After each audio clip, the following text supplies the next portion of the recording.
So ano muna sir, break-in period muna tayo, 40 hanggang 70 muna takbong ninyo ha. 40 to 70 kph muna kayo. Hanggang 500 odo to. Kasi bago piston ring, baka madali po yung block natin. So, yan. Maintain nyo muna itong takbo na ito hanggang 500 odo lang naman.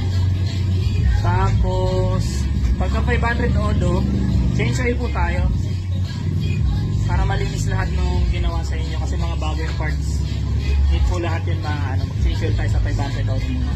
After yung 500 odo, maintain natin 1,000 hanggang 1,500 na odo. Sa change oil. Okay?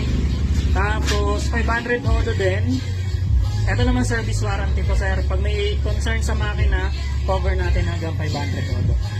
Okay? Pag may narinig kayong kakaiba o hindi ang comfortable na sound sa inyo, cover natin yung service warranty hanggang 500 odo.